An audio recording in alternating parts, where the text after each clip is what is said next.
really. Hammer's a little too easy in a lot of cases. But, today I think Cane of Samaria sounds fun. Cane is a fun early starting item. And especially with runners of this caliber, you get to see some fun strats with it. I kind of like Burna myself, but either Cane should be fun.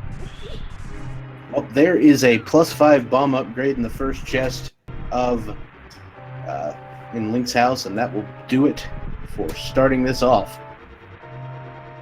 Well, if they get the early bomb seed, that'll certainly make it a lot easier.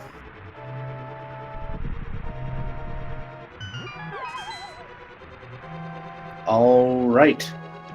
So, it is bomb seed, and you picked up 15 bombs off of a 10 bomb drop. Ah, it's wonderful how that one works out. The reason is that Uncle actually just refills you to max bomb capacity and an early hammer. Who needs bomb strats when you got hammer? Wow. The seed sets them up perfectly for bombs, but then says, no, I want to be nice. There we go. So, this is just going to be kind of a straightforward NMG escape at this point. I mean, you're going to check a few more chests than you would in NMG, but other than that, you're just going to kill everything you need to and get places as quickly as humanly possible. Pretty much. And the other nice thing about this is it makes the early game clear really simple. They already have all the bombs they need to do Kokori and South Shore, and pretty much anything else they want after that.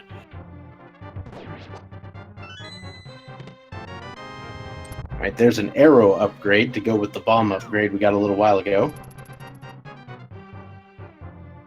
Yeah, about par for the course for escape. It'll give you something interesting, and then you'll just get a bunch of big 20s and inventory capacity upgrades.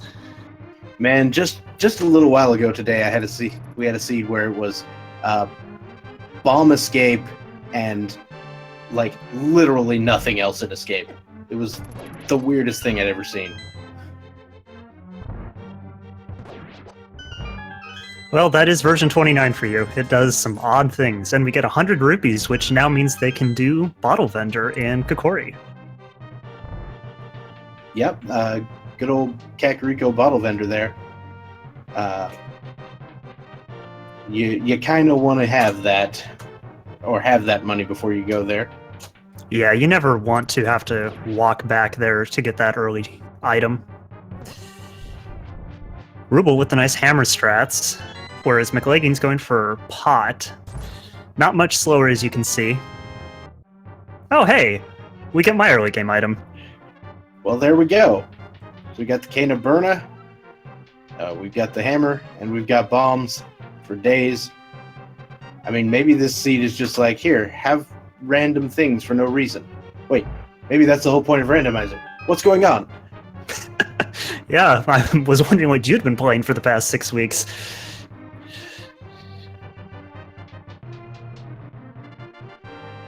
So as we finish up the rest of Escape, the runners still have 4 chests to check. One of those will be the map, because we have not found that yet. So 3 more items out of here.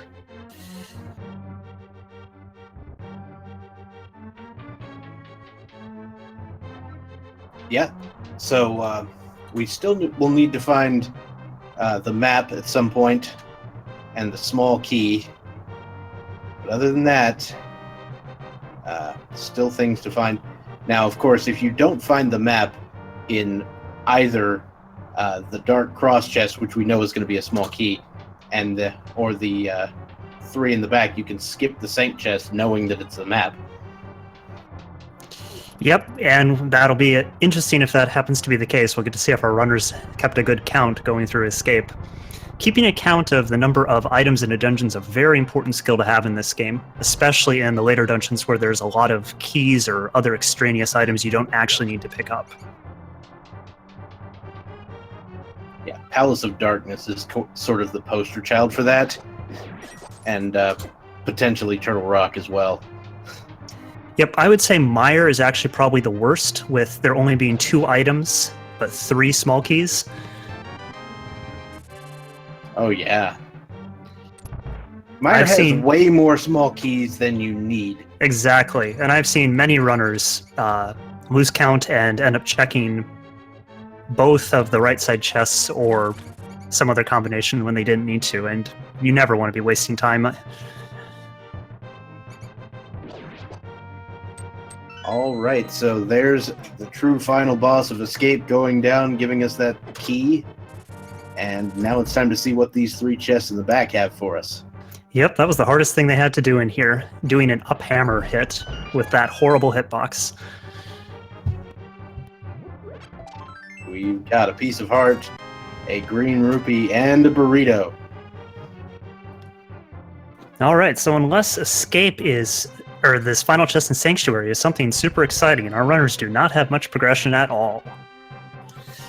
But then again, that's pretty typical for this early game.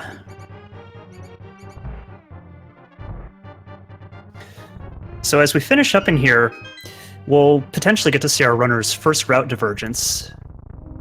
Doctor, do you think our runners will be heading up to Lumberjack Cave? I think there's a chance that at least one of them does. It's, I know a lot of runners will decide not to check Lumberjack Cave unless they have the boots or maybe something else that would point them in the direction of Aghanim. But, some runners will go for the information, so just depends on if you're one of the runners that values that information or if you value that little time save. And by the looks of things, both of our runners are going to go up there, and we'll get our first tree pull, which is garbage. Yep, Tier 2 tree pull is the vanilla Tier 1 tree pull, which is the worst. And Ruble messes up the bush toss and accidentally kills the crab. Not that it was very good, just hearts. There's a bunch of money on the Lumberjack Cave, but nothing else. So, I mean, yeah, you kind of want some extra money, but you're not going that far out of the way for it. There are other 300 rupee drops in the game. Indeed, I'd be very surprised to see them go back there. That being said, I do like getting that check done early. The amount of time you can save if it ends up being a progression item and you know you have to do Aghanim vastly outweighs the time spent. And we get a bottle, so we will get to do a full Katkori Village clear.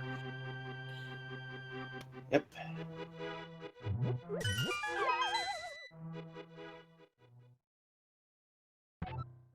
Oh, there's one of those 300 rupee drops we were talking about just now. Apparently the seed was listening to you. I mean, it listened to my thing about the hammer, didn't it? That is true. Either Ruble killed 4 things again, or we got a second. The Tier 1 tree pull is also green rupees. Yeah, I'm gonna say he only killed 1 enemy, so not a great tree. Oh, we got our first map check on the right, but I missed that. Well, I saw Crystal at Hera, and I saw Green Pendant at Desert. I missed Eastern out of the corner of my eye. I think it might have been Blue Pendant, but I could have been making that up. Close, Red Pendant. I caught it on the restream.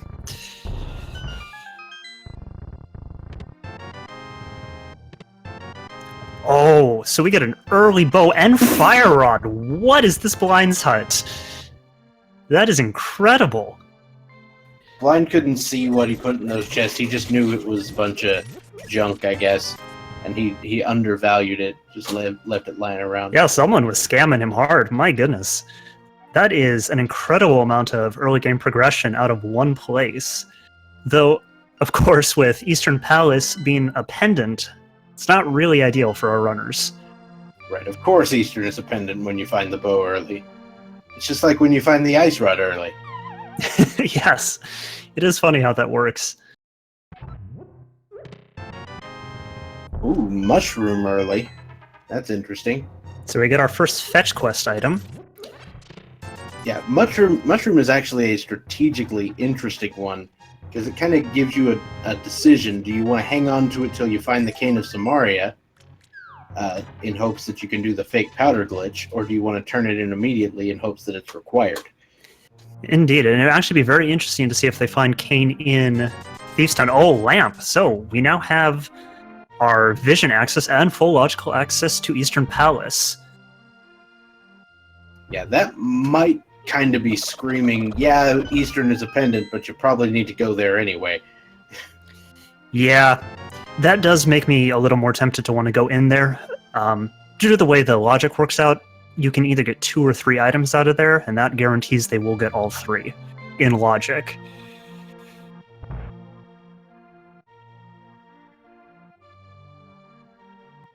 All right, our sick kid today just has some arrow ammunition, but at least, we have the implement to use those. Not the worst thing. Yeah, actually, one of the funny things about finding bow outside of escape is you won't have any arrows. So it isn't that bad of a thing to be given a few early on, so you can actually use the thing. Yeah. There are a lot of arrow pots in, like, Eastern Palace and stuff, but you still have to remember to pick them up. We have a shield. Yes. Yeah, I don't expect them to go back for that. But the other nice thing with bow is that right now it's easily their best early game item for clearing things like Minnie's Cave, because they don't have the magic for Fire Rod. Race game has a whole lot of nothing, and our runners are safe quitting and likely heading down to South Shore. Yeah, I would be surprised if it wasn't a South Shore trip, though somebody might just go to Eastern. I doubt that, though. Alright, yeah, we're just going to South Shore. It certainly would be a defensible play, though. There are 6 items there, and there are 6 items with these 2 checks, 7 if you head up to Ice Rod Cave. So it's a pretty even split. I think it's 8 if you can include Ice Rod Cave. It's 2 here at the dam and 5 in Mini Moldorm. Oh, right, 5. I forgot the guy. And silvers! Wow! Well, it is about time. I haven't seen one of those in a long time. Yeah, I might actually get to see a fast 4-in-1 race. I've seen some very trolly seeds, but so far this one is being very generous to our runners.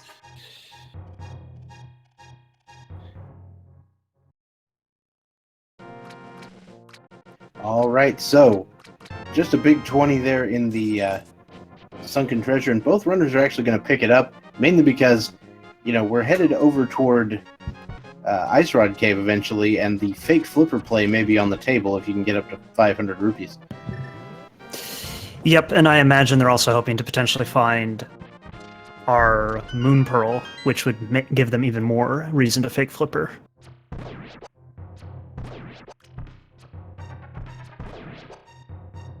Ruble does elect to do both strats in here, whereas Mclagging is going to be using bombs.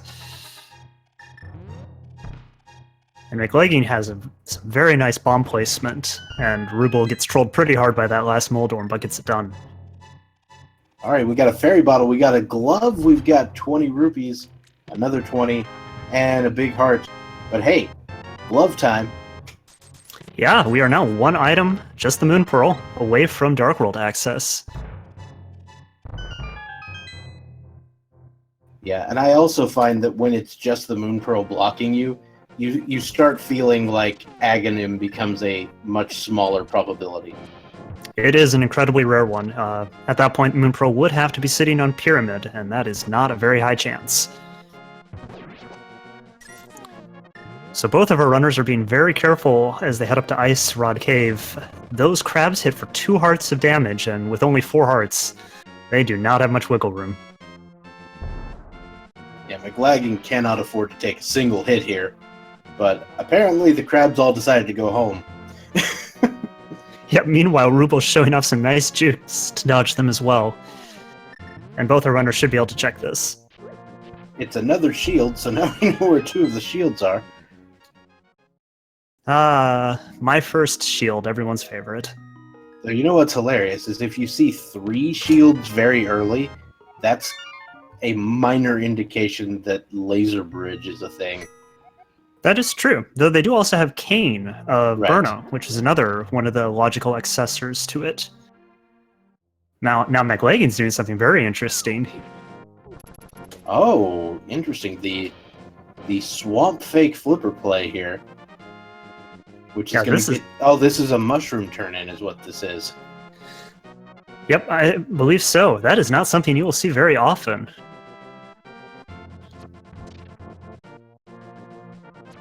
Ruble makes the more standard play and is heading up to Shirasala's hut as well as Eastern. So if this ends up being Moon Pearl, that would be huge for Mclagging.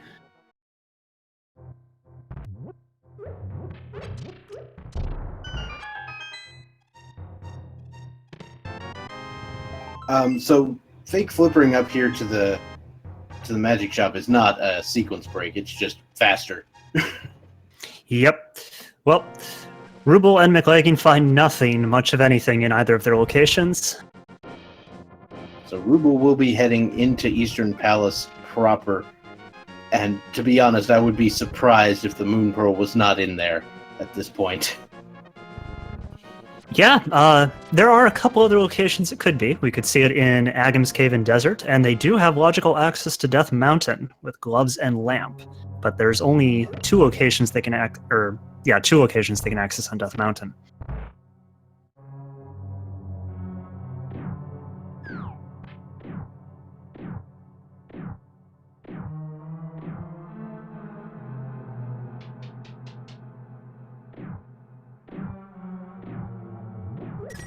Well, there it is. Once again, you called it. My goodness. Dr. Bob, do you have the spoiler for this seed open somewhere? Oh.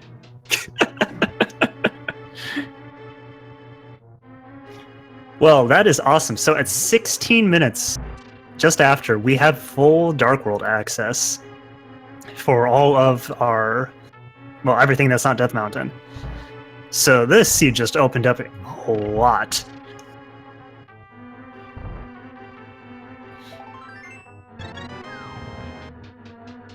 Ruble finds a piece of heart, which means that we found 2 of the items in Eastern Palace already. There's only 1 more to go.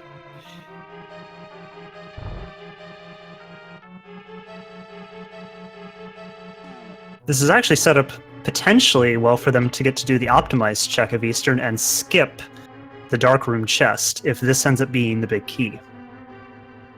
Mclagging's just behind Ruble and is about to get himself his Moon Pearl, and I imagine he's got to be quite happy about that.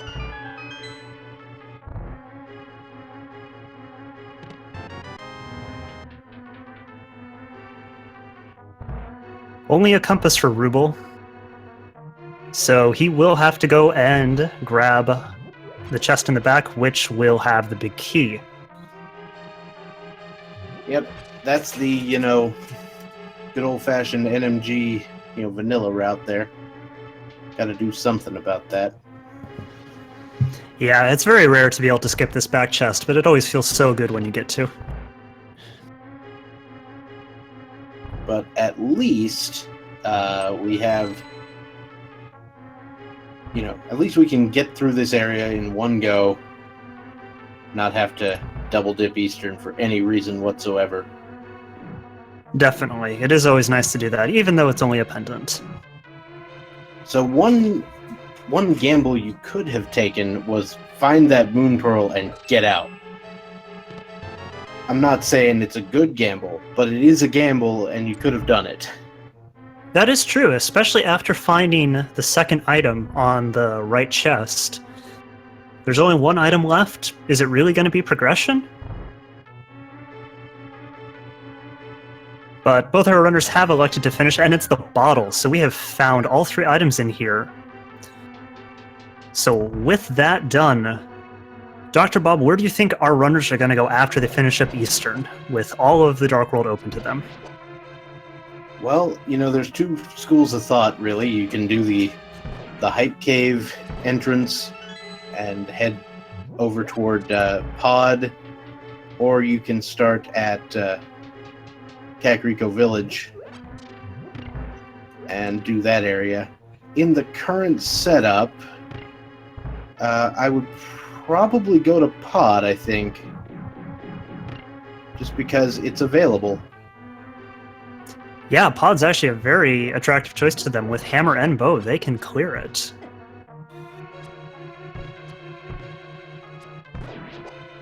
So now we'll get to see if Mclagging decides he actually wants to finish the boss after finding the 3rd item in here. So Ruble here is taking the bet that the pedestal might be required and going ahead and killing Armos, while Mclagging is deciding, nope, I'm out. Yeah, it's tough to say if Ruble is just deciding he wants to clear the boss while it's here, or if he messed up his count and thinks this has an item.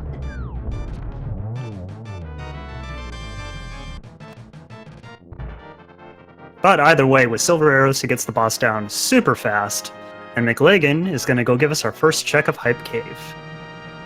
Yep, the Hype Cave check is real, and I imagine we might be heading off toward Pod after this.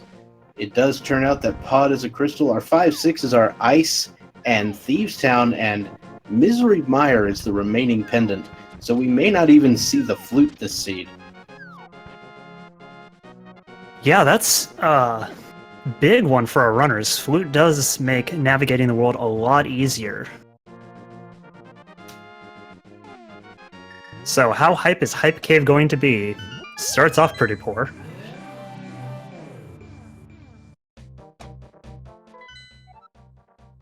I give that about a 0.3. That was about as bad as it could possibly be. If it wasn't for that full heart, I would say it was. Yep. That's where the 0.3 came from. Now, Ruble made the interesting play and finished Armos and just headed straight for the portal to Pod. Well, I mean, he's not missing much by skipping Hype Cave, though you have to imagine he will be going back there in a little bit. Mclagging, in the meantime, wants to do a pyramid check.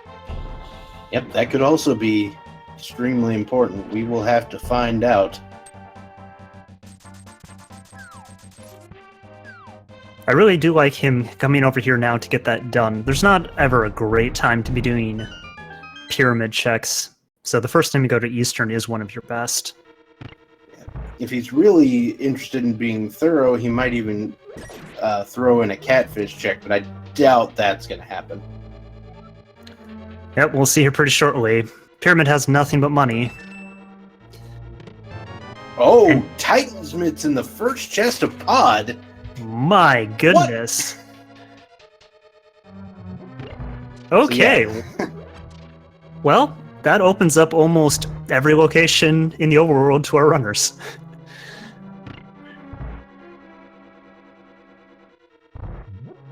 Ruble's got to be feeling really good about finding that.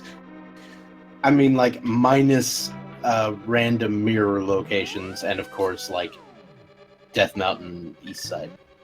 Yep, there's a couple mirrors, the boots, but overall, they have a ton of locations they're going to be able to go into.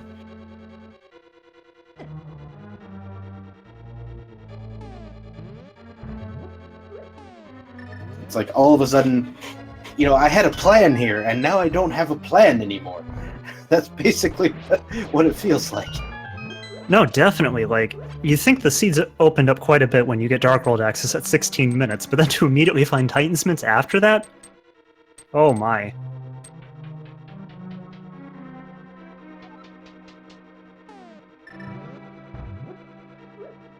So it is interesting to note also that Pod was bow-locked.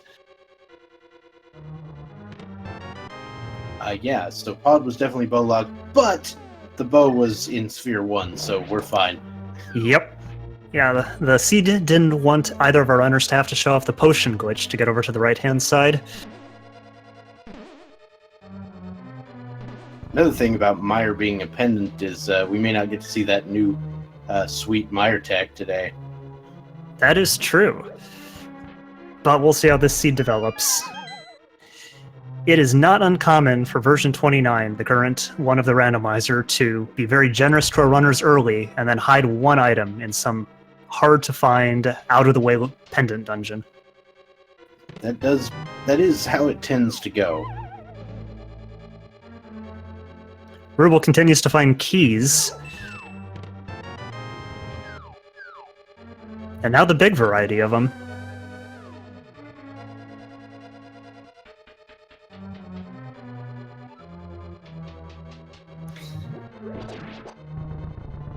So with that, he's definitely expecting to find quite a few items in the back half of Pod. There's only 2 small keys left in the dungeon.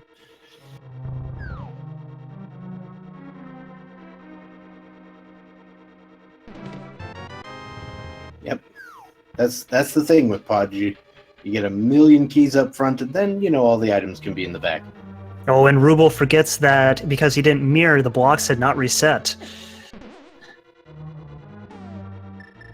And he does not have a great way of getting this done. He's going to either have to throw a bomb or walk all the way around again. Or... I'm not sure if you can do this with Red Boomerang, but I'm excited to find out.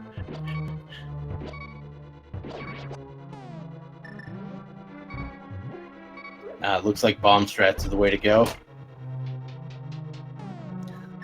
Well done by Ruble, though, to not die to those trolly little crawler enemies.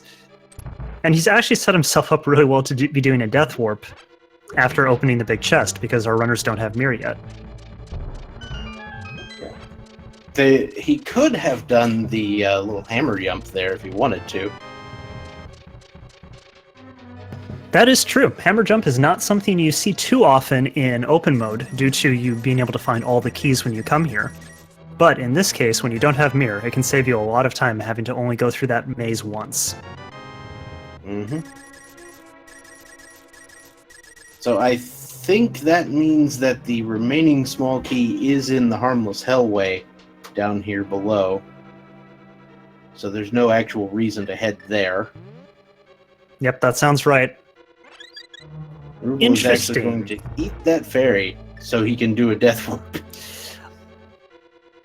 I assume that's what he's doing, though. And this hallway is a little dangerous to walk through with only 2 hearts, so can't blame him too much for that. And Mclagging is actually doing the hammer jump, finds a sword in the big chest. Well done by Mclagging, and that sword is huge for our runners. I mean, it's not that big, it's kind of tiny, but that's beside the point. Well, it does give our runners full access now to Skull Woods, and overall, it just makes things a lot simpler. You can actually defend yourself. Yeah, so Ruble is actually taking that death warp now, while Mclagging doing the hammer jump only has to come out of the dark maze. Now, the dark maze, of course, just had the map and compass, which, you know, completely unsurprising. But it does mean that Helmosaur is going to have the final item of the dungeon, so we do get to have one more shot at finding just another little bit of progression. Though I would imagine finding 2 progression items in here already feels pretty great.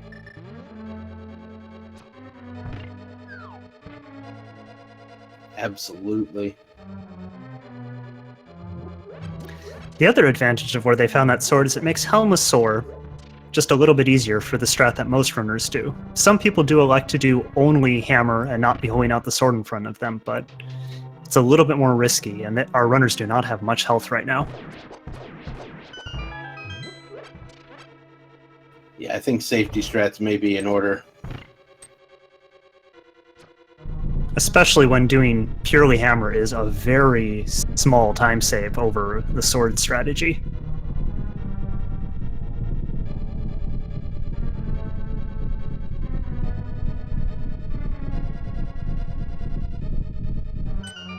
So as our runners head down into the basement, it's interesting to see that 30 minutes into the seed, both of our runners are very, very close to each other and have actually followed almost identical routing, with Mclagging only having gone over to Pyramid and Ruble having done Hype Cave.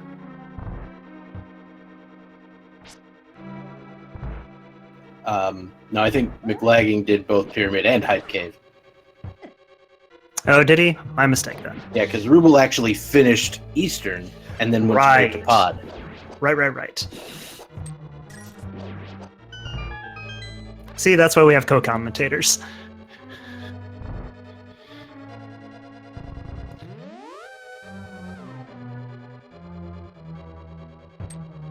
Oh yeah, Mclagging did turn in that mushroom.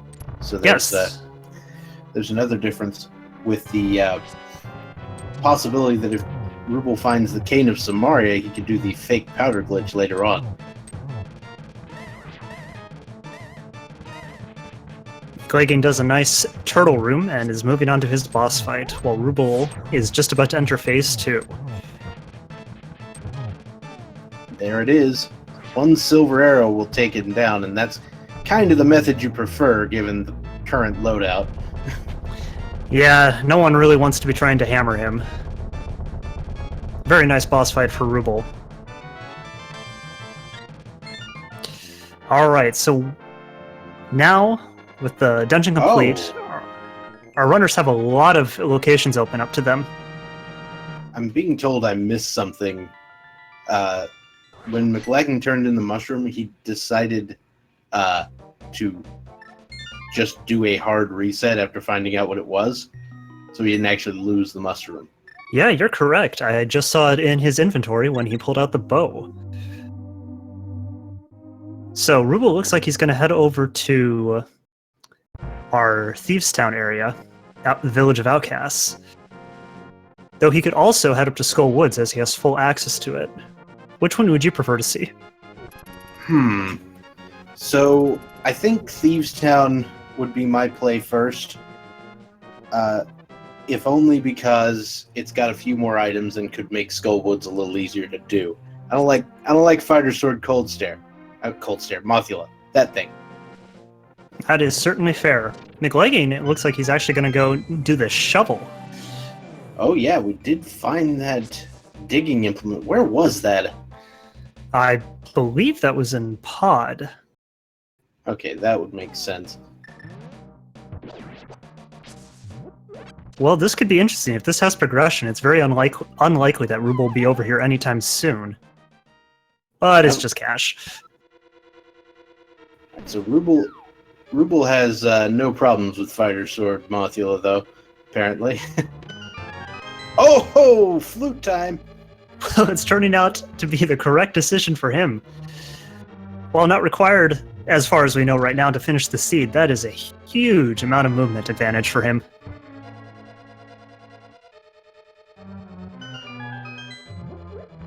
But who knows, Mclagging might find that shortly as well, as he is also heading over to the Village of Outcast portal.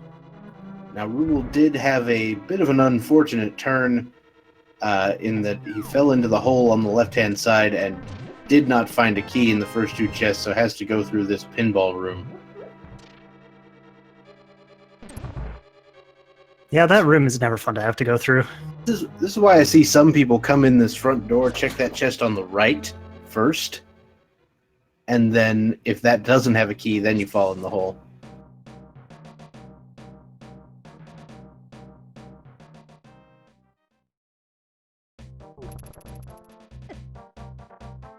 And it looks like that is the route actually that Mclagging will be doing. Meanwhile, Ruble is heading down to Thieves Town.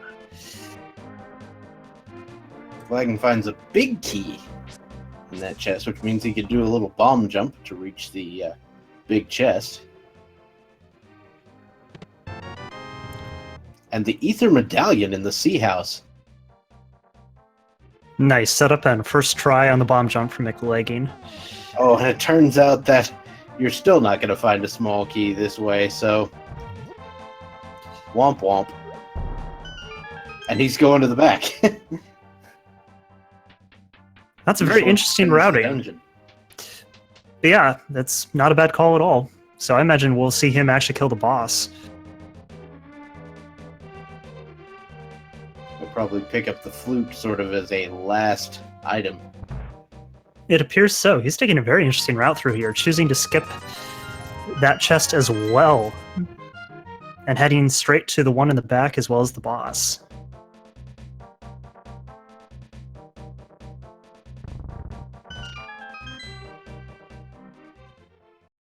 Ruble being our first runner to head into Thieves Town, and its wonderful 4 items. And a crystal.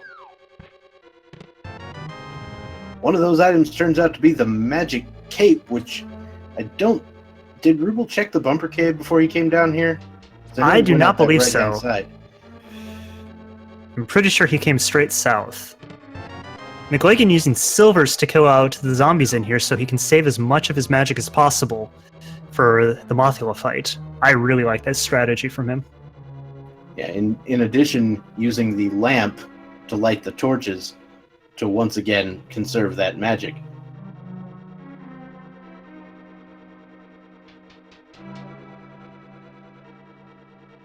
Because Moth can be a giant pain. Very much so, and I don't know of many runners that are actively looking to do either Fighter Sword or Hammer strats on him. Alright, so we found 2 items in the front of Thieves Town. That was the cape and a blue rupee. Not exactly what our runners were hoping to find. Mclagging is doing some hammer strats here on Moth, which is very interesting. It's a good way to start the fight with no spikes moving around and the boss in a fixed position. But now he's onto the fire rod and is doing a very good job of dodging the spikes. Yeah, and making sure that those fire rod shots actually hit home. Well done for Mclagging. That's going to be the map. So I imagine he will go ahead and check the chest here in the back before heading back out. Yep, but it is our second crystal of the run. Ruble puts that new cape to use to get down that very annoying hallway.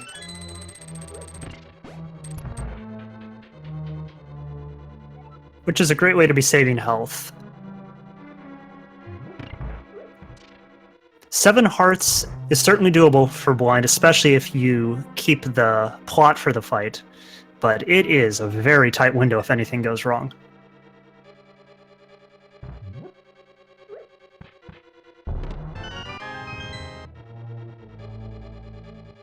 That was just a map in the attic chest, so we know that there are still 2 more items, meaning we're either going to find the small key in the maiden's chest, or we're not going to find it.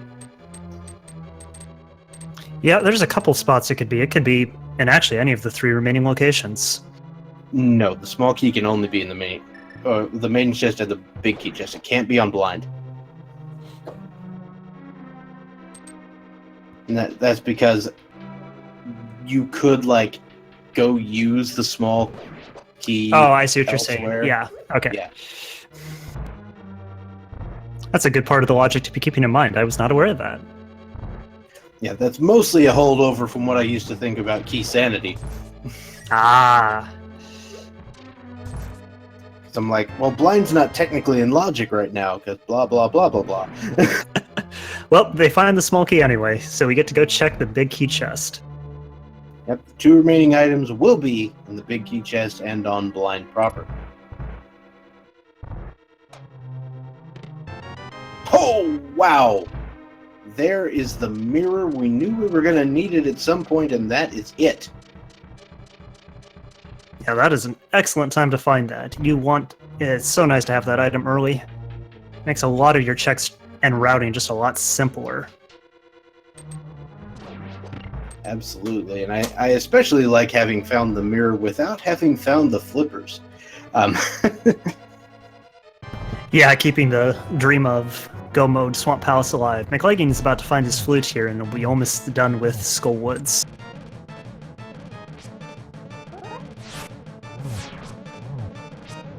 And Ruble is keeping the plot of this fight very well.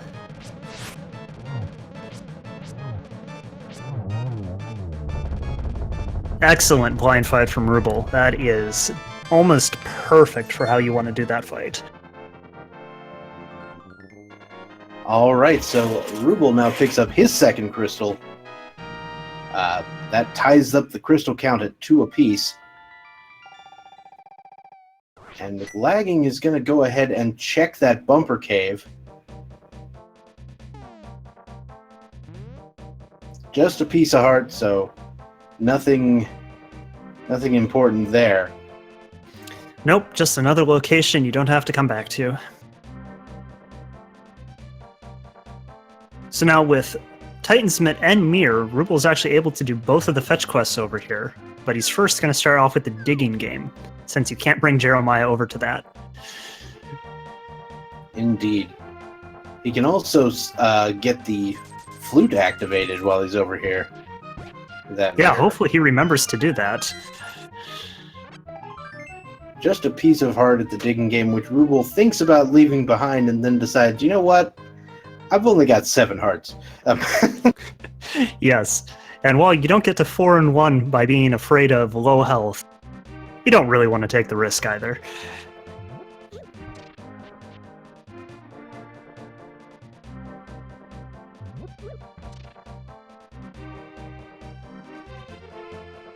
So with our runner's current item setup, they actually have access to most of the fetch quests in the game, which is a rather interesting occurrence for only 40 minutes into the seed.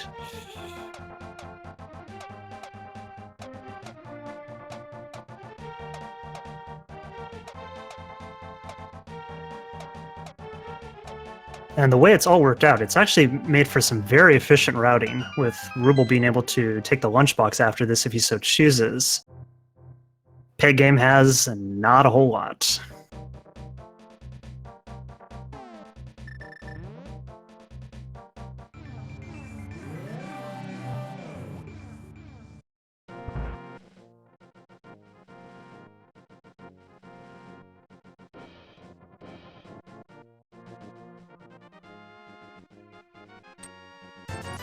All right, just some explosives from the blacksmiths, which I guess I'm not sure what they're doing with those explosives. Well, I suppose that's one way to make a tempered sword. I mean, if you temper a sword like that, it's going to have an explosive temper. Hey, that sounds like a lot of fun for some of the boss fights. Bomb fights.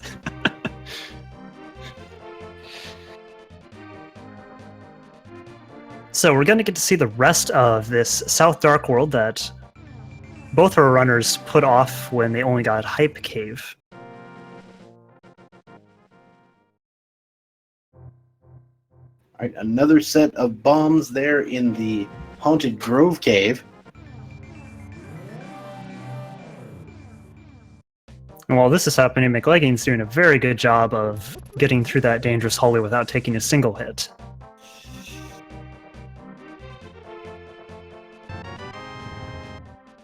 All right, so Stumpsman has the Master Sword for us today, and Ruble is going to go ahead and do that digging spot that Mclagging did a while ago. Master Sword is a great item for our runners to find. Makes the boss fights so much easier, and there's a few places where sword beams are quite helpful.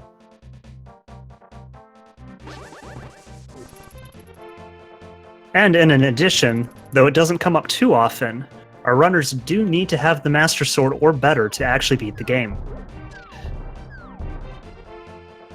Yep, so that's just one more item you will not be worried about finding as you reach your eventual go mode.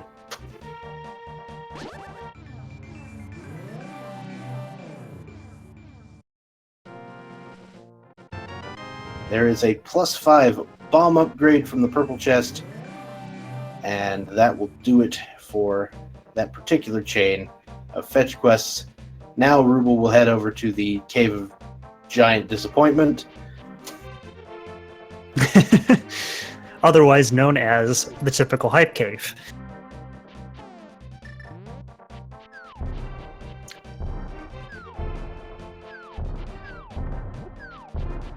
So I'm wondering, what is the chance that we might see an Ice Palace dip here?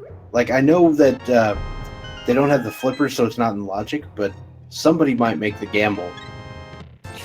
Yeah, it's certainly an interesting decision. I personally would like them to head up Death Mountain, as they have quite a few items up there and also have access to East Death Mountain Dark World.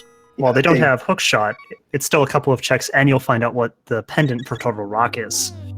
That's a much more useful check. I was just throwing out alternatives for random stuff. But no, I too would love to see our runners have to go into Ice Palace early and actually do the full clear of it, especially if they have not yet found Cane of Samaria and Hookshot, as it does make for some interesting routing through there. Mclagging starting up his blind fight. Let's see if he can do it as cleanly as Ruble did.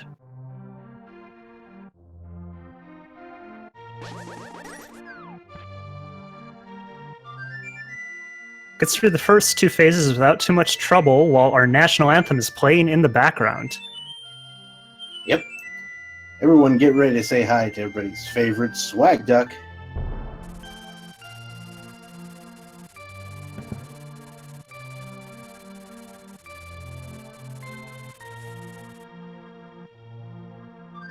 So as Ruble unlocks his duck, Mclagging finishes off his third crystal. And I imagine we'll now be seeing him follow in Ruble's routing and grab the rest of the Outcast and South Dark World checks. Yep. Now Ruble is making a check that neither of us talked about, and that is the Mire Shed area here.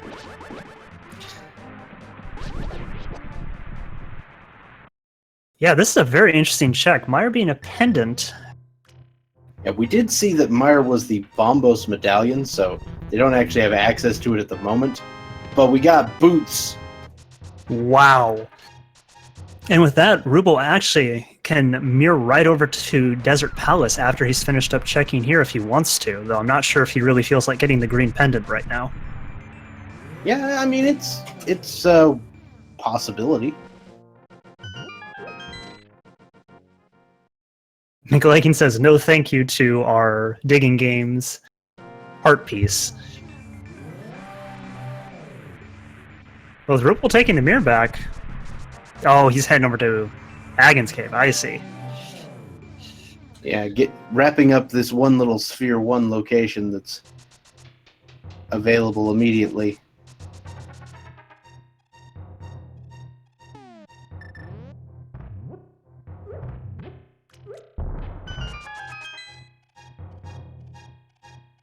So this is interesting. It looks like Mclagging also has forgotten to do the mirror, or to activate his flute, unless he decides to do so after he's picked up Lunchbox.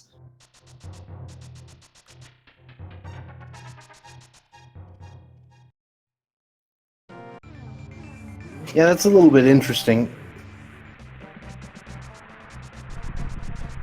I wasn't as surprised when Ruble missed it, as he'd done quite a few things before he'd had the chance to activate it, but flute was the last item Mclagging picked up when he was leaving Skullwoods. But either way, it's not very big of a time loss, just a short walk over from Sanctuary. Okay, so there is a red rupee on the ledge of Desert. Ruble is going to go ahead and check Desert. I don't know if he's going to go for the pendant or not. He may. Either way, Boots makes this a very fast check, so not a bad way to get 2 quick items. And the boots, it turns out, are 100% required for this dungeon.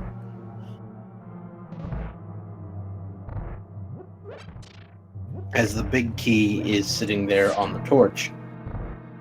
And Mclagging does remember to go activate his flute, he just decided to bring the chest along for the ride.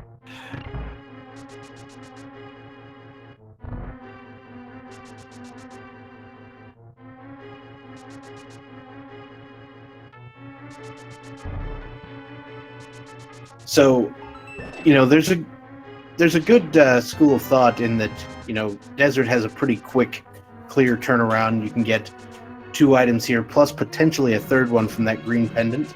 But the problem with the green pendant is you've already done everything you would ever want to do over in Eastern area, and you never want to go back there. Agreed, yeah. Anytime you pick up the green pendant, you always kind of want to just turn it in right away, because otherwise what's the point of having it? But as you point out, it is not at all in our runner's way. And Ruble just did find both items of Desert, so perhaps he will peace out.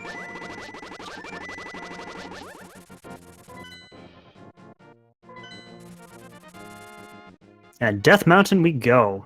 Mclagging finds his Master Sword. So both of our runners are on relatively even footing. It'll be very interesting to see if Mclagging decides to head over to the Meyer area after he's finished up these checks.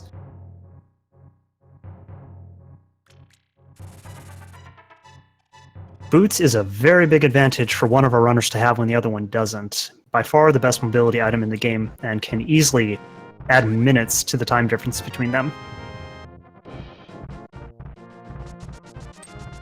So for some reason, a blind old man is holding onto bombs, so it's probably a good thing we took that away from him. Yeah, that could be a little bit of a hazard.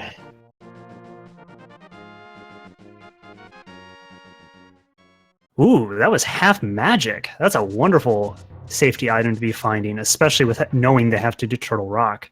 Yes, please. And Mclagging is also going to Meyer. This is incredible at how in sync our runners have been. While Mclagging's been pretty much mirroring everything Ruble does, just a little bit behind due to some of the earlier checks he did.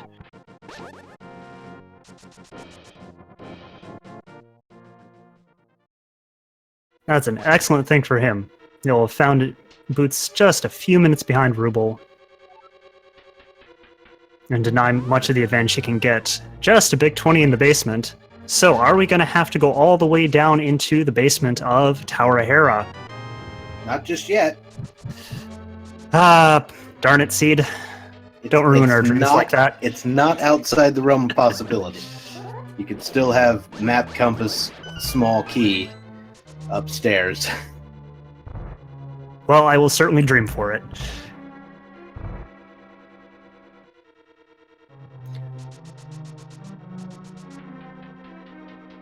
Mclagging also over to Death Mountain. Once again, the highest item density he has, so very good play from him. Yep, and he's making up some time having not going for that Desert Palace check. Yep. It's a very good play from him. Ah, basement's dead. There's our second item. Yep. No reason to go for that. Now, with Ruble, or Mclagging, sorry, having skipped Desert and Agon's Cave, do you think he might be feeling a little behind right now? It's possible. I mean, I think either way, if I was in this situation, I'd feel pretty good about the way I routed things. I agree with that. And Ruble doing hammer strats. Will Trolldorm get him? No. Very clean fight.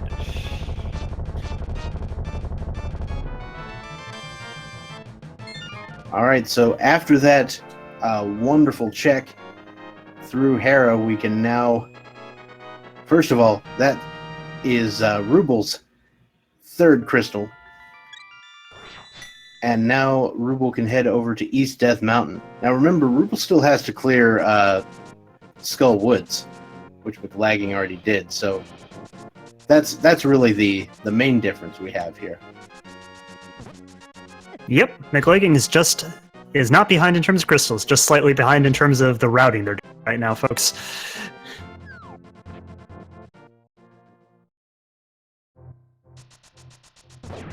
So will Spiral Cave have anything good for us today? We'll see. It's a little bit of a run. But a lot nicer when you can actually run through it instead of walk. Well, it's a bug net, so if you're a fan of catching fairies and or bugs, we've got you covered. Yeah, I'm going to go out on a limb here and guess that neither of our runners are going to be using that this run. Unless they decide to, have a little bit of fun on the Aga 2 fight. I doubt that, though. I mean, that would be one of the most impressive things I've seen this tournament. In a win-and-in match, that takes some guts. Alright, so Ruble gonna blow a hole in Paradox Cave, and we'll see what's in here. Bombs and a red rupee. Not too much for our runners, but they still have a number of chests to go. And Mclagging's about to start his boss fight.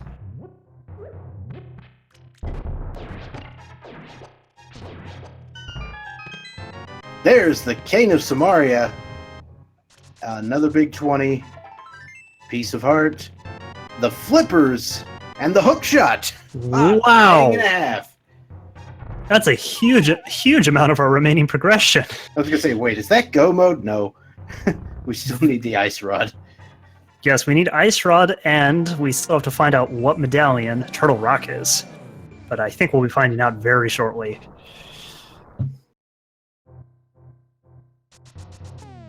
So Mclagging has finished up his fourth crystal and is now heading over to Eastern Death Mountain.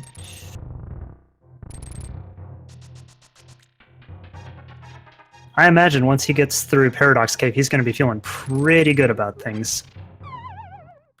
Oh, and he gets stalled by the little rock guys and decides to go into Spiral Cave instead of heading over to Turtle Rock. Alright, so Super Bunny Cave not really delivering the goods today, but at least Ruble will be able to get the entire contents of Hookshot Cave. Yes, that's an excellent thing to find up here in Death. Being able to clear the whole place in one trip is a wonderful experience. Turtle Rock is ether. Oh my goodness. Okay, So here we go. Do you dive Turtle Rock? That's a Looking for really the ice rod. That's a really tough question. Our runners just found 3 progression items. Everything else in the game, all of the other chests are open to them. Blue mail, that's nice. Ah, man, I don't think I could risk that. It just takes so long to go back through Turtle Rock if it ends up having nothing. There is that. Looks like Ruble is going to take sort of a, another option here and head to check Spike Cave. Yep, this is the safer option. And allows them to have gotten everything they can off of Death Mountain, with just the tablet remaining if they ever find book. I'm not going to lie, I would dip Turtle Rock here. I would probably regret it, but you know what? I'd do it. I mean, if you end up being right on that, it ends up being a huge advantage for you.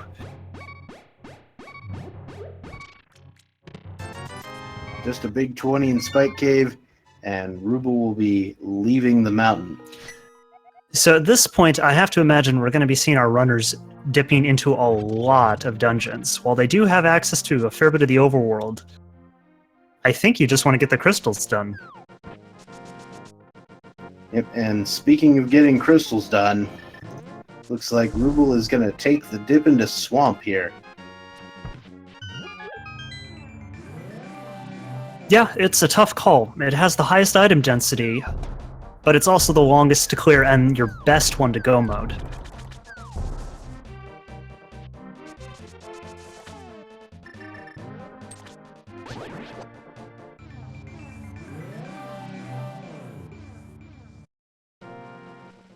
Mclagging just needs to clear out Hookshot Cave after finding out the medallion for Turtle Rock, and then we'll find out what he decides to do.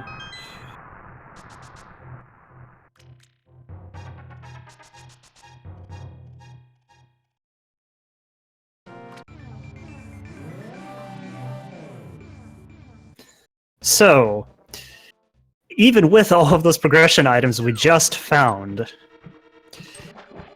Pedestal Seed is still alive. We could have an ice rod over there. I mean, until you find the ice rod, nothing is ever safe. And that would be one of the cruelest things possible. You have this, you're one item away from go mode at 50, well, I think they found it about 55 minutes.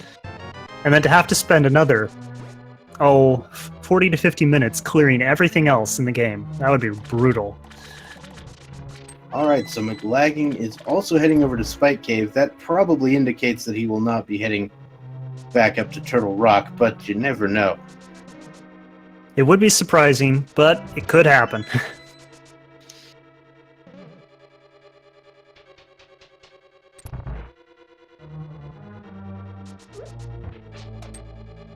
I mean, I thought that, Ice Rod is actually Turtle Rock's vanilla location. Isn't that where it's supposed to be? It really is almost Other as way trolly. So, Turtle Rock is Ice Rod's vanilla location. Yeah.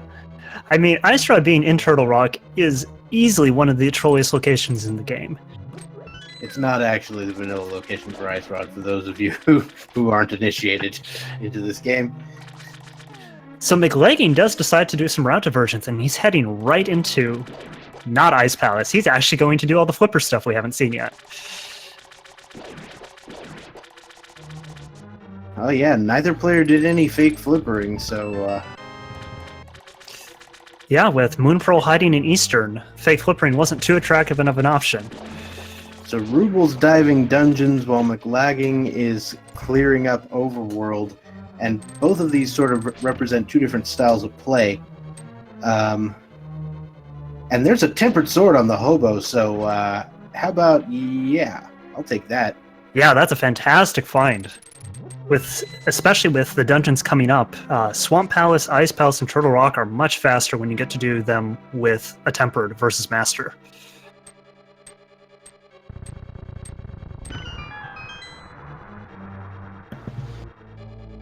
Floating Island just has bombs. And Mclagging does choose to not head over to Zora and... Oh, we're seeing the Ice Palace play. Very interesting.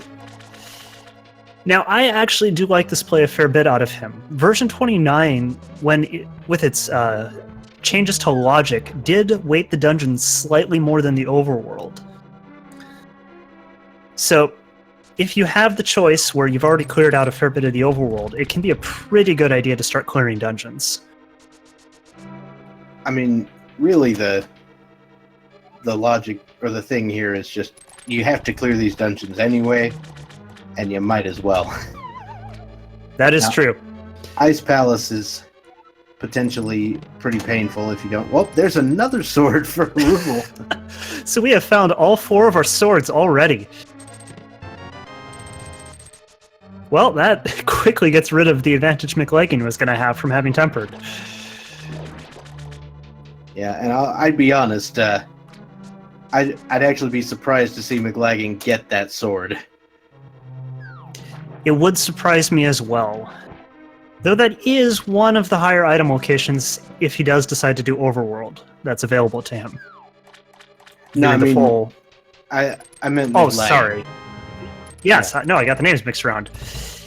I think a lot of that's going to depend if he decides to go into Swamp Palace right after Ice, if he doesn't find the Ice Rod. But either way, Tempered and Silvers has set up both of our runners just fine to finish Ganon at the end of the game.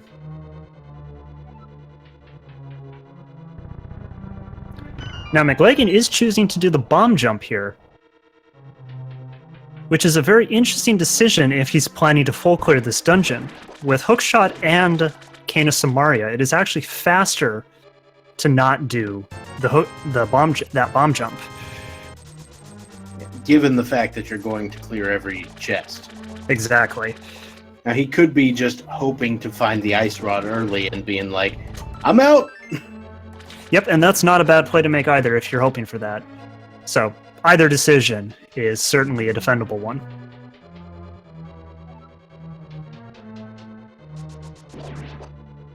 There's the Book of Mudora in Ice Palace.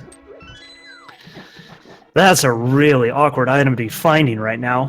Adding 2 more out-of-the-way locations to check when you're only looking for 1 item, that never feels good. And, of course, you can throw in a pedestal check. That is true. Though I probably would not throw in a pedestal check until I was down to pendant dungeons to check. Yeah. Well, with only 1 item left to go, at some point you just say, well, if I still haven't found it, I'm just clearing the ped dungeons regardless.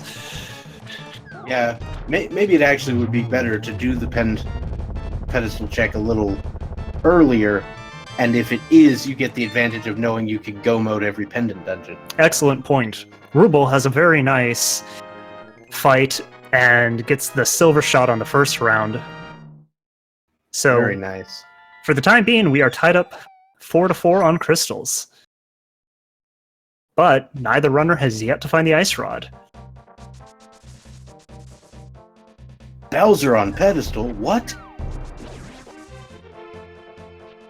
That would be surprising.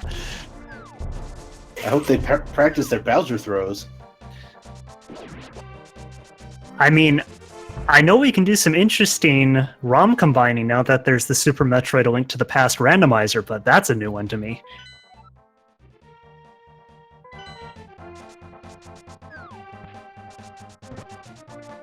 Mclagging finishing up Ice Palace just has a couple chests to go before he's down to his boss.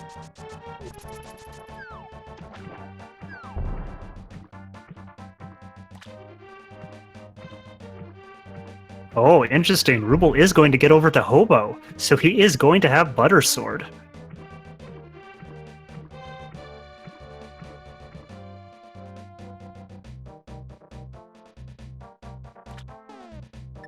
Now, that being said, the difference between your opponent having Tempered and you having Master versus having Tempered and Butter Sword is quite a bit less. Master Sword, getting it upgraded is a much bigger priority.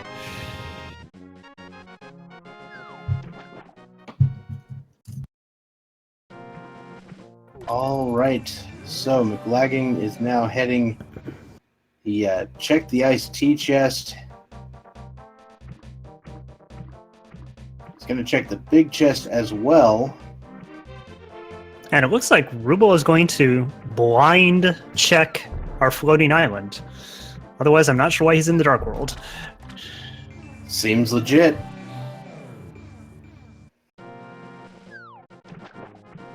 But with 17 bombs, he decides he can skip 3 more. And he is going to go ahead and go to Ice Palace once again. Now, I'm guessing maybe Mclagging might check the Zora and stuff after Ice Palace. It certainly would be a good time to do it. Unless, of course, you find the ice rod here on Cold Stair. That certainly would be impressive. Mclagging having a very good Cold Stair fight. No drama whatsoever. Well, just a piece of heart. That's going to do it for the 3 items in ice. And with that, Mclagging actually already has 5 crystals at 1 hour and 6 minutes.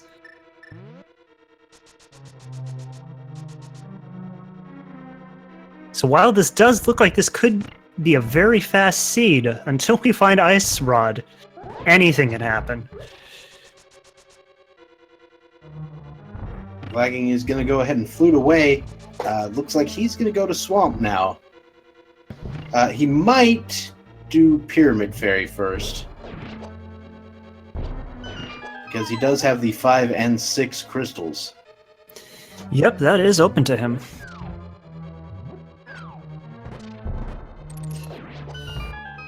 If Ruble elects to make that check, it'll be just a little bit more efficient for him, as I don't believe he's made it over to Pyramid yet. Though, of course, we know there's nothing there. Ooh. Here we go. Mclagging is going to go do Bombo's tablet, making a liar out of me. Well, this is about the perfect time for him to do it. It should be the only other time he's on this part of the map in the Dark World.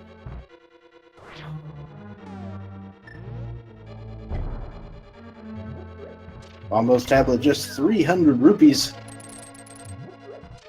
Not at all what our runners are wanting to see. They are quite rich at this point, being able to fill up all 3 of their bottles multiple times over.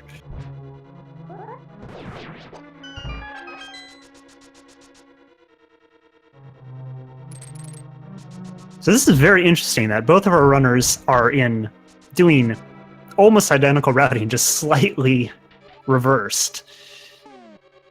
Yeah, so the reason I thought Mclagging might not pick up the other sword is because I thought he might skip left side of Swamp, but I could be who knows what's going to happen.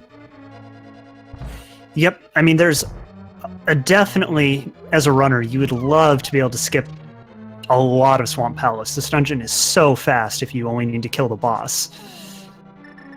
But with its 6 items, and it's, I believe, the highest density location he has, so it looks like we will be getting a full clear out of him.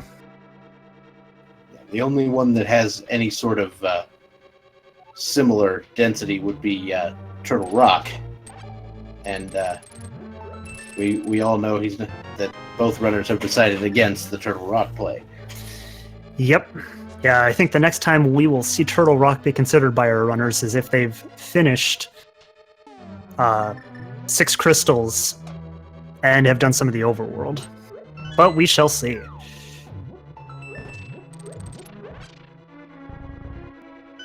I'm just saying, if it turns out to be in Turtle Rock, I would have destroyed this seed.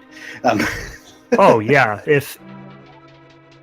And even if it's not in Turtle Rock, but it does happen to be in our runner's way, for instance, the next location they check after these dungeons, this is going to be a blazing fast seed. Mm-hmm.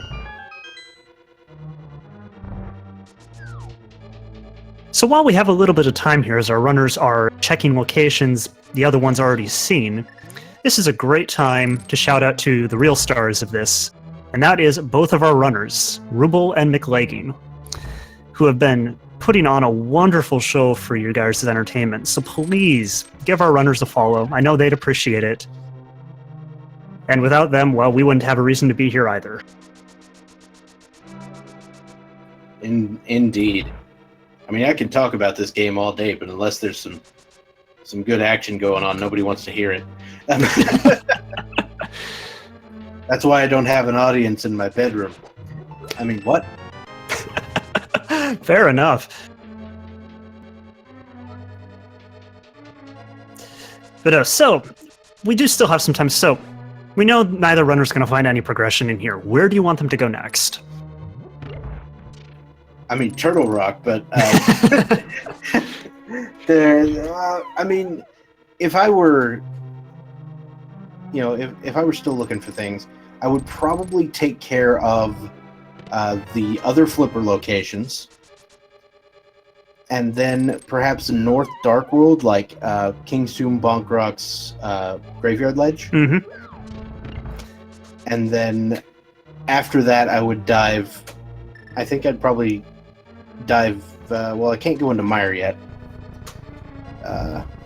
Like if I were Mclagging, I would end up doing Desert because he hasn't, and I might actually go to the Green Pendant in this particular situation. Yeah, any group of 3 items, especially if they do some overworld checks first, will be a pretty good number for them. Ruble gets the first spin and traps all 3 cold stairs in the corner. What a fast fight.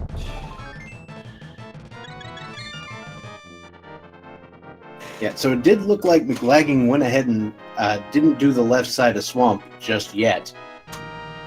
So who knows? I think there's a very good chance he decides to come right back in here after this. It's just so hard as a runner to say, I'm not going to do those 2 chests when you're looking for 1 item. And let me go ahead and shout out to that cold stair fight. Wow.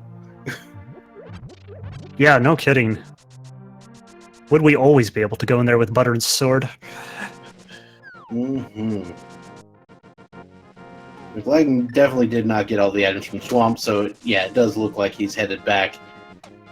Ruble, on the other hand, is going to go...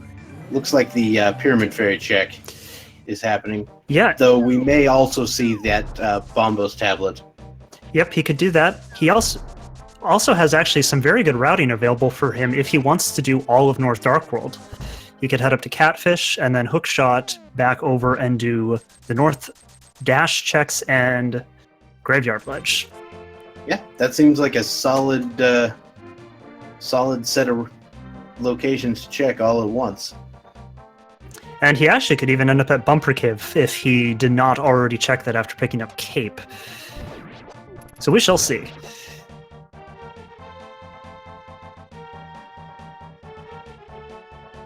Mclagging, remembering not to drown any of the keys, which is always a good thing.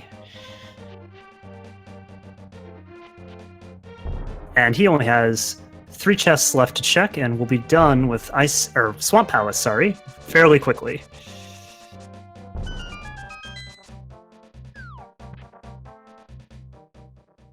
All right, Fat Fairy, what do you have for us? A whole lot of garbage. Excellent.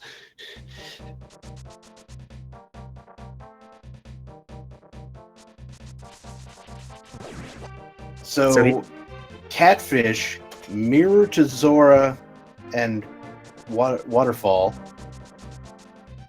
go back in the mirror portal, go to Graveyard Ledge, and all that mess.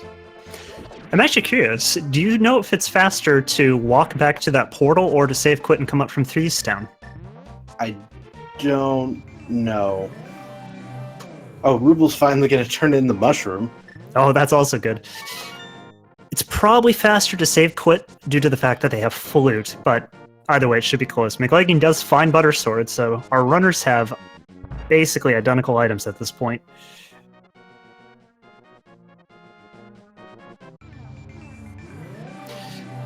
Big Key actually ending up being in the worst possible location for Mclagging, as he still has to go all the way back to check the chest.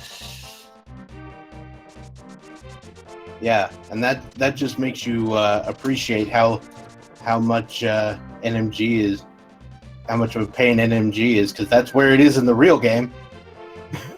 Yep, it is funny how often that is on the boss in Randomizer, and you still have to double dip.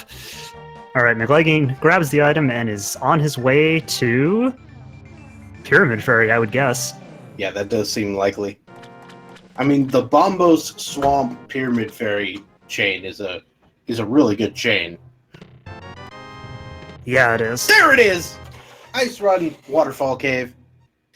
So 1 hour and 15 minutes, our Ruble enters go mode. Wow.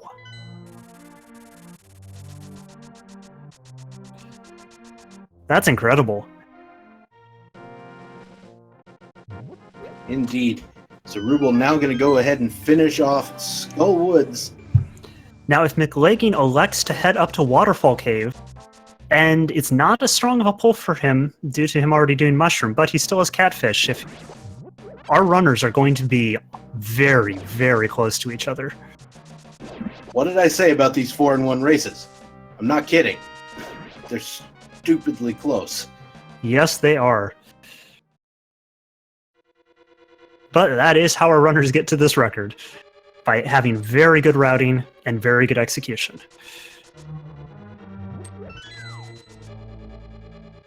Oh no, Mclagging's saving and quitting. Where's he going? Oh no. Well, this could just be a flute spot. Don't do it. Don't do it. Oh dear. See, now I lied. Don't go to Ice Rock. Don't go to Turtle Rock. I think he's first going to check the tablet. Hopefully he decides to leave after that. But I don't... that's going to be hard. To come up Death Mountain for a single check when you still have multiple items in other locations. That's tough. Oh no. I think this is definitely the Ether into Turtle Rock check. And that's going to feel real bad. Well, okay, there's Bombos. That just sends him on. That just opens up another look. Roy's Mothula Butters. So, interestingly enough, both our runners are going to be entering GT at about the same time. Unfortunately, one of them is missing a rather important item. Yeah, both heading into Turtle Rock. Turtle Rock, not GT. Yes. I was just gonna do a subtle correction there. Yes, this is not entrance randomizer. I do love me some entrance, though. You are a crazy, crazy man. You're not wrong.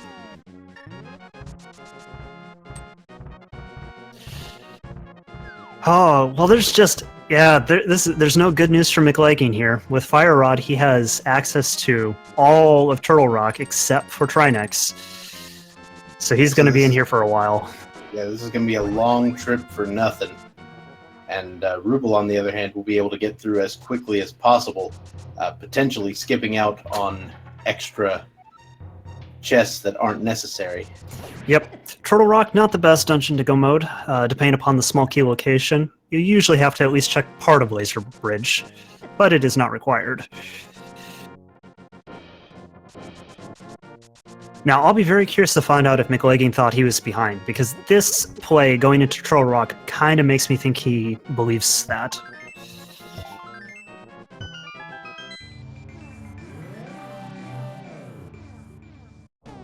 Very much so. Alright, so Ruble is now entering Turtle Rock, and I imagine it's likely that he'll finish Trinex before Mclagging does, especially given these opening small key layouts. Whew. If Mclagging figures a way to finish Trinex without the Ice Rod, I will be very impressed.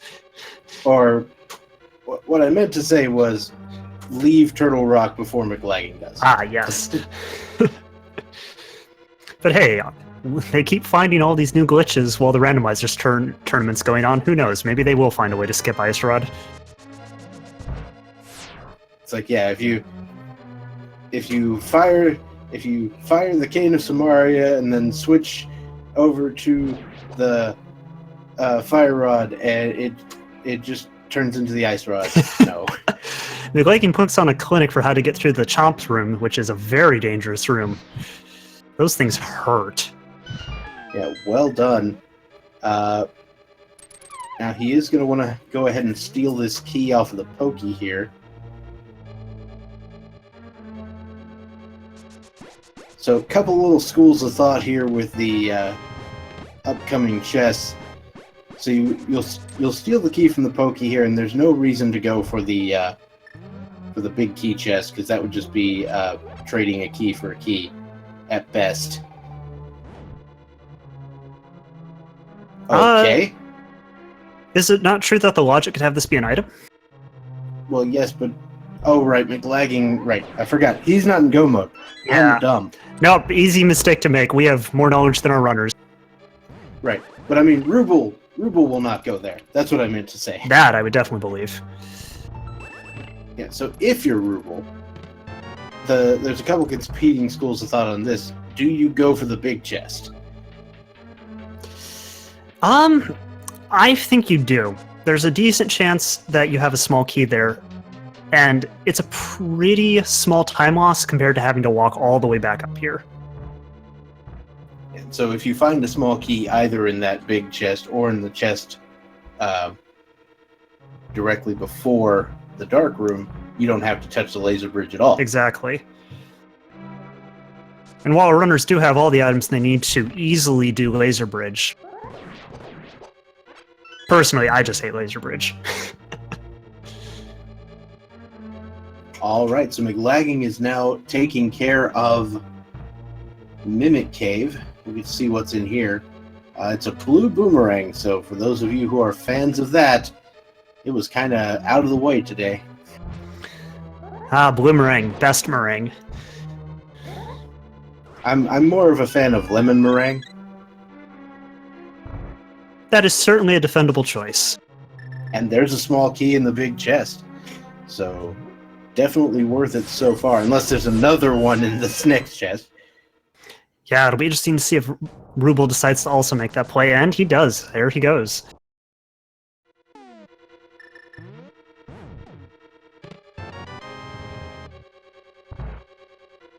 Oh, it is.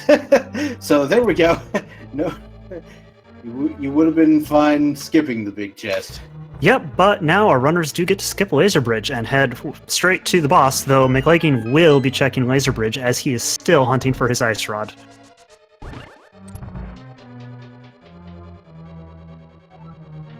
If Ruble is not even going to check that second chest and is just like, nope, we're done here. Yeah, he will be making a beeline for Trinex, and I will be interested to see, with Boots and Buttersword, does he elect to do the dash behind Trinex?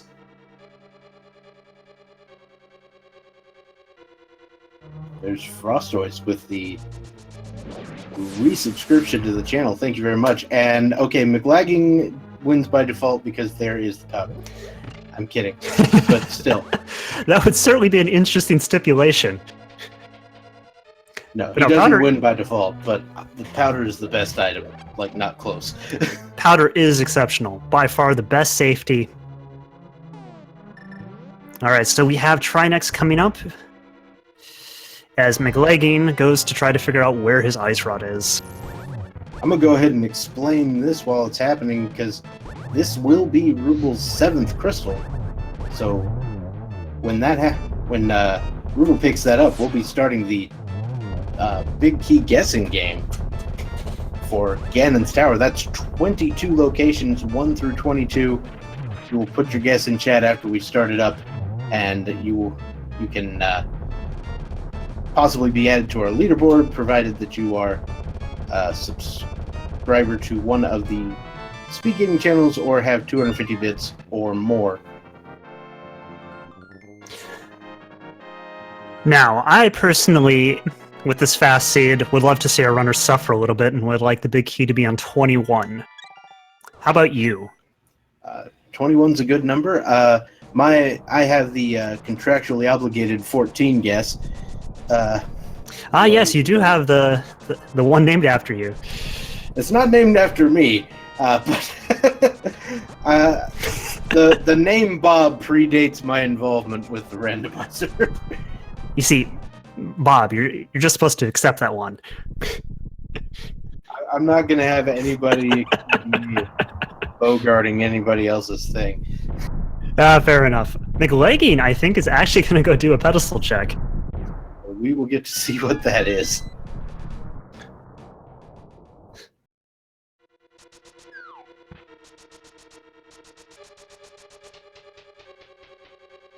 It's 10 arrows, ladies and gentlemen. There's a small key in the first chest. The second chest is a heart container, and Ruble will be going for the right-hand side.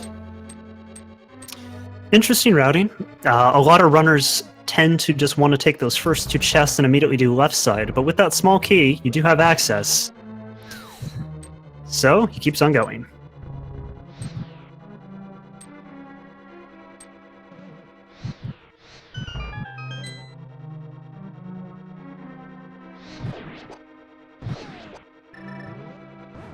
Mclagging, meanwhile, is doing the North Dark World check that we were suggesting as the possible routing to do if Ruble had not found Ice Rod. Yep, perhaps he'll go to Catfish after this and then get the, sort of do it in reverse. Mm-hmm. Right side has a whole lot of nothing, and we're off to the left. There we go. So, this will be number 7 here on the torch. That is a piece of heart. Not enough to tap Ruble. I can't imagine why.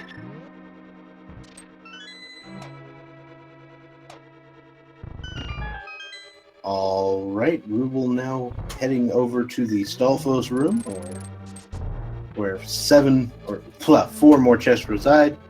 This is going to be number 8, piece of heart. Number 9, a big 20.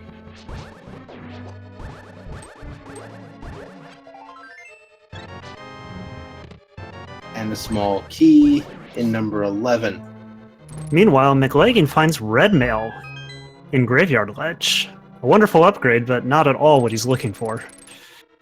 That is not going to speed you up, unfortunately.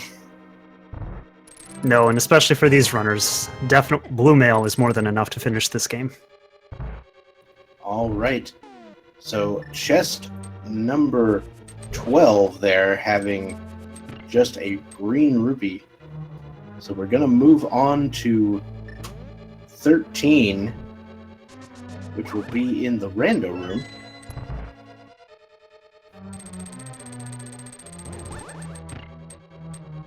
And Mclagging, is choosing to head over to do Catfish. Hopefully for him, he does elect to mirror after this and check Waterfall Cave. There is another small key there for Ruble. So 14 is coming up here in Rando Room. Ruble is divesting himself of whatever explosives he has. There's 14, 15, 16, 17. The Rando Room is devoid as well. And Mclagging is heading into Waterfall, and so he's going to be entering his go mode at about 1 hour and 29 minutes. All right, Mclagging entering go mode. We will get an immediate flute to 1. It's probably a little too late, though, as Ruble is approaching the last few chests of Ganon's tower. It would take some incredible bad luck on Ganon to even out this time difference, but until that does hit, anything can happen. There's 300 rupees in Bob's chest. That makes number 9. That was number 18. Tile room is still live, everybody. That would be a unique and cruel troll to end this race.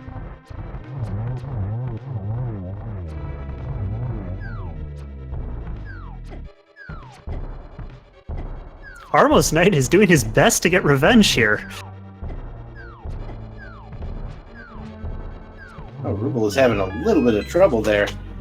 And we go in to the next room. That's number 19. Number 20, Quake Medallion. Number 21, there it is. You called it, sir. Wow. Oh, that makes me happy. It's fun to watch the runners have to suffer a little bit.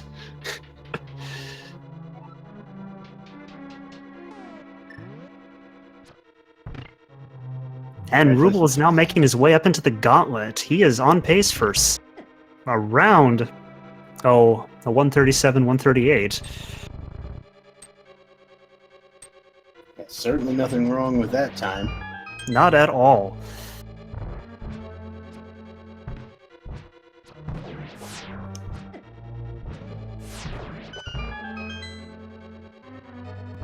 Making quick work of those mimics. Those first two rooms are an absolute annoyance if you do not get those sword slashes right to manipulate them. Yeah, I really do not know the strats for that room. I should really get it down. Yep. I only know how to do it in a somewhat slow way, so Ruble decides to just run off the edge for some reason. Oh, so he can get the invulnerability frames to dash through. I like that a lot, especially planning to go into the fairy room. It's the iframe dash situation. Pretty good. Taking the safety fairies, certainly nothing wrong with that. Yep, and showing off that bonking is indeed a developer-intended feature, as there is no other way to get over to that. That's the reason that the logic allows for bonking as movement. It's why the hookshot can be in the last chest, or the bottom chest in Hookshot Cave, things like that. Yep, one of those fun, interesting things about how this rando logic is constructed. You want to know an even weirder place the hookshot can be? The map room in Ganon's Tower. Interesting. Yeah, okay, I can see that. Because you do need it to bonk finish. all the way down. Wow, those sides. A nice one cycle on Landmos for Ruble. Gets it easily with silvers. Yeah, I don't know. Is that better or worse than having Ganon's Big T on the torch but not having boots? Yes. A very fair answer.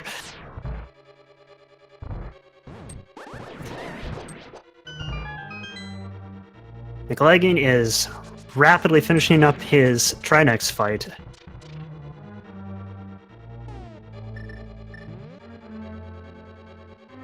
But unfortunately, with where that big key is, there's not really a whole lot of time he can save in trying to find it.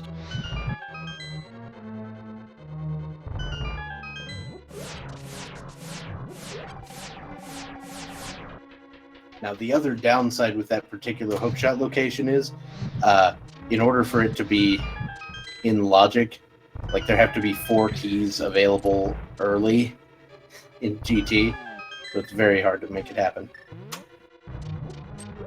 While that is true, this is Randomizer, and anything can happen.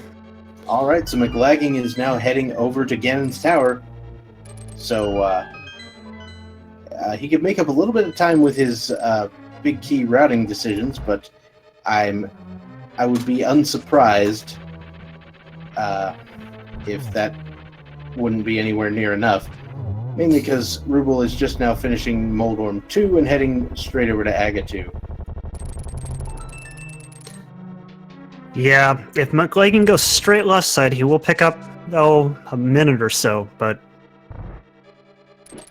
And while it is unfortunate that we had one of our runners fall behind because of not being able to find the ice rod, Mclagging's routing is certainly defendable.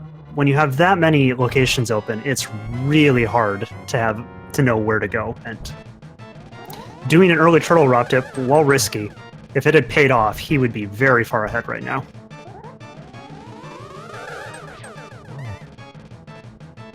Alright, so Mclagging is taking the same route that Ruble did through the right-hand side, so he's going to be equally disappointed by chest number 21, having the key. Unless he decides to check the right side chest first in the back of Ice Armless, in which case it's just 20. Ruble gets a very nice Aga 2 fight. Yeah, that was excellent.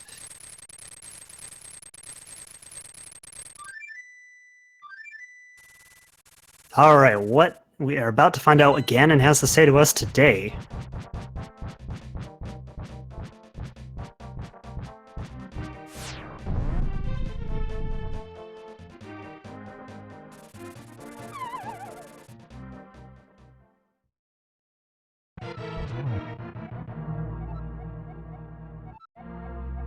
Ganon's just going to make me hungry for Mexican food today. That's what's going to happen. Meanwhile, Mclagging did elect to mirror out and is heading down the left side. Now, Buttersword is going to make this a very fast Ganon fight. There we go. Pretty sure he's got enough for Phase 3. He's got the silver arrows ready to go. You just need to get 1 slash for every time that Ganon stops here at Phase 3.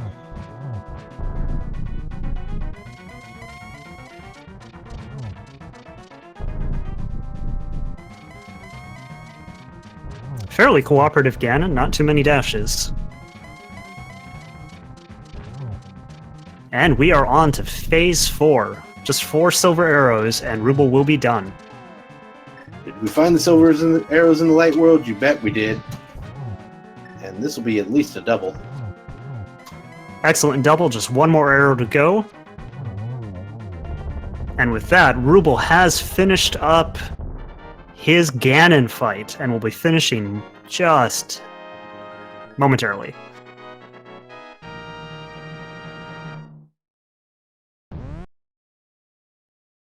There we go. Ruble has officially finished with a time of 1 hour, 36 minutes, and 55 seconds. That is an excellent time for any seed where you are forced to be hunting for one last item. And isn't it always the ice rod? It certainly is common.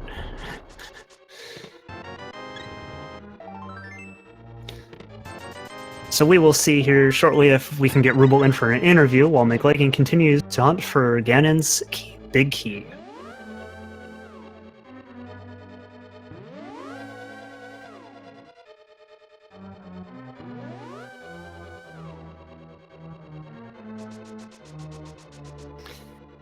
Yeah, despite the unfortunate bit for Mclagging, he's still been doing a very good job in getting through Ganon's tower.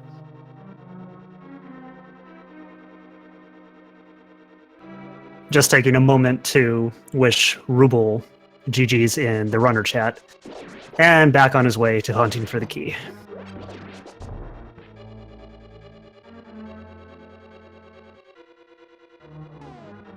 Now, to be fair, I particularly, when I'm running a race, I feel pretty okay if I was in GT when my opponent finished. So that's gotta feel okay. And it looks like Ruble's ready to talk, so let's do this. Hello, Ruble. Congratulations on that. Thanks. Yeah, GG, Ruble. A 136 on a seed that was really having you run all over the place for that ice rod. Well done. Yeah, I was a little scared when I found it in Waterfall because that was, technically available for quite some time. Yeah, you both runners were, pretty spooked by that ice rod. We could tell. Yeah, I was thinking in my head, like, there's no reason to go to Zora area, and then I thought, oh wait, if you did Eastern Palace first before going to the South Shore, that would be the perfect opportunity to do it. Yeah, and we did discuss the potential of going toward Eastern Palace first because you had, bow and lamp coming out of Kakariko or something? Yeah, I realized that pretty quickly that, Eastern was open, like fully clearable. It didn't really end up needing to be cleared. But, right. So you actually cleared that out, and your opponent actually decided to peace out right before, right after finding the third item. Yeah, I was debating, but I usually just commit to it. Don't want to have to come back later. Certainly a reasonable line. So, throughout this race, how were you feeling? Were you feeling behind, ahead? I felt a little behind, once I did Eastern. I don't know when Mclagging decided to go into Palace of Darkness, but I thought that going to Palace of Darkness gave me a bit of an edge. Basically went in roughly the same time for Pod. He actually so he pieced out of there and he went to go turn in the mushroom, and then he did Hype Cave and went to Pod. And I think he did Pyramid Ledge as well, then went to Pod. But it was he entered Pod a little bit after you. Yeah, in fact, for most of the seed, Mclagging was about a minute behind you in each of the dungeons, mostly because he cleared Skull Woods on his first run through, whereas you got the flute and headed straight to Village of Outcasts. Yeah, I just thought to myself, I got both the items already. I'm just going to come back here when I have a better sword and boots, hopefully. And that's why I decided to hold off on it. Okay, makes sense. So, you guys got 16-minute Dark World access. Is that something you like seeing? Do you enjoy having this giant open seed? Honestly, I like seeing it faster than that. I like seeing Dark World access when I get into Kakariko, because I can open up some interesting routes, like doing, say, Hype Cave into the South Shore. Yeah, that is a lot of fun to watch. Yeah, so the other thing we noticed is that, so the seed opened up pretty well when you got the Dark World access, and then when you went into Pod and you immediately got the Titans bits there, you're like, well, now that the whole thing is completely open, now where do I go, right? Yeah, Death Mountain wasn't open for a while, or at least like the East Death Mountain, until I got the mirror out of Thieves Town, and I forgot to activate the flute. Whoops. Yeah. So I decided, I like to get as much of the Dark World done in one sweep as possible. So I just decided to just start at Skull Woods and then go all the way south through like Thieves Town and then like the South Loop. And then once I got the mirror, like that played into that perfectly because I was able to do all those mirror spots. Mm-hmm. Makes a lot of sense. Now, one other question I had. So you did make a dip into Desert Palace. Were you at all tempted to do the boss because of the green pendant? No. I was gonna just do it later if it came to it. Yeah, I didn't really want to do it. Yeah, I can't blame you for that at all, since I believe you've done everything else Eastern. No, it's not a fun. Oh, sorry. Go ahead. It probably doesn't mesh well with my, clearing out Eastern Palace when I didn't have to, but I wasn't thinking about it at that point. Yeah, well, it turned out to be a good call as well. No problem there. Yeah, either way, you managed to route it very well. So, with this win, you are now 5-1 and have earned yourself a spot in the brackets. How's that feel? Intimidating. There are a lot of good players. And, yeah, it'll be interesting to see who we get paired up against. All right. So Mclagging has just finished the Aga 2 fight. Be heading into Ganon shortly. The Ganon fight was not a problem this time. Both of you getting Butter Sword Silvers. Your opponent actually picked up the red mail. Where was that? Graveyard Ledge. Yeah, that was gonna be up next if Zora didn't pan out. So we figured your play there was, Pyramid Fairy, Catfish, do Zora, or mirror to the Zora area, check that out, and if it didn't happen, go across the top of Dark World. Yeah, I was thinking about doing that. I would have probably just fluted to Kakariko and done it that way, but I don't know. I don't know if it's faster to do either way. Yeah, I don't think we were sure on that either. Yeah, it was an interesting seed. Didn't get to try the Maya Rod trick, unfortunately, or fortunately. But, And Mclagging enters into Ganon's final phase here. So, Ruble, any final thoughts on... Oh, no! Mclagging unfortunately gets smacked by a fire bat and falls. So he will have to do that fight all over again. I mean, final thoughts. Glad I didn't find Bombos until... Actually, I don't think I found Bombos, period. Ether tablet. Ah, okay. Well, I'm glad that Bombos didn't lead to anything good. Yeah. And, yeah, hopefully I can get better, at the actual game for brackets, because I'm going to be going up against people with better execution. Awesome. Well, good game to you, and good luck in your next round. Thank you. So, with Mclagging, we saw a few frustration bonks after falling to Ganon, but he's gotten right back in here, and hopefully we'll have a little bit more success this time. Now, an interesting thing with the way those bats work is that they will always knock you back in the opposite direction of what you're holding. So if you happen to be right on the edge, you actually need to release any directional control to not be knocked off. That is very difficult to just suddenly decide I'm not moving with Ganon being that close to you. Or, in the worst case, I guess, switch directions. Actually walk toward the pit. Yeah. All right, Mclagging gets his first arrow. A double and a single, and Mclagging has finished up.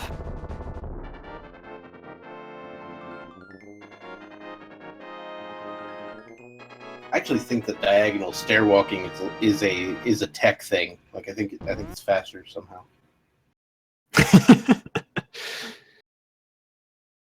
Glad making some laps around this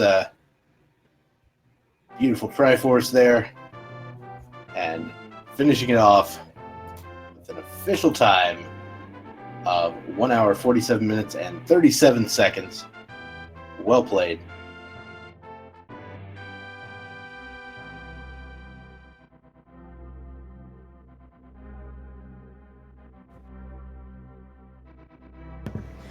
Yep, finishing up just about 10 minutes behind Ruble for having to hunt for... And sub 150 regardless is pretty great. Indeed. So, we'll see if we can get Mclagging in here to discuss this particular seed. And then we'll wrap things up after that. What do you think? Sounds good to me. So regardless of... unfortunate is that Mclagging did take the loss this week. He still has a chance next week to get his 5th win and lock himself up in into brackets. Actually, I guess it's not next week. This is an extended week due to RPG limit break, and our week is actually 2. Right, so we'll have 2 weeks of races here. A lot of the races are getting done this week, but some of them have been scheduled next week, and I imagine that this round will have more races restreamed than any other round we've had here before. Yep, and it looks like Mclagging's not going to be able to come in here. So, Dr. Bob, you want to wrap this thing up for us? All right. So I want to thank once again our 2 runners, Ruble and Mclagging, for showing off their talents today, and congratulations to both of them on finishing. I want to go ahead and thank the people behind the scenes. We have the Speed Gaming Network doing the restreaming, and we've got Nif Boy doing the tracker, which is always appreciated by those of us commentating, because otherwise I wouldn't be able to keep track of anything. Also, I would like to thank you, Emlyn, my co-commentator, for putting up with my shenanigans. It's been an absolute blast. This has been a very fun time, and thank you for co-commentating with me. All right, thank you. And with that, it's about time to end. If you enjoyed what you saw here today, best way to help the people out involved is to give them a follow here on Twitch, and I'm sure all of us would appreciate it. And with that... The last thing I want to add is, what else is coming up tonight? You guys have not gotten enough rando. So coming up at 10 p.m. on Speed Gaming 4, we're going to have Coops for Life versus Violet Pumpkin. And there are 2 races that should still be ongoing right now. On Speed Gaming, we have Truzzle versus Plasma Kappa. Speed Gaming 3, Buan versus Tojoso. So head on over to those if you want to watch some more exciting action tonight. Indeed. It's going to be great. All right, so with that, it's about time to end. So I will just say that I have been Dr. Bobtastic. And I've been Emlyn. And we'll see you later. Have a good night, guys.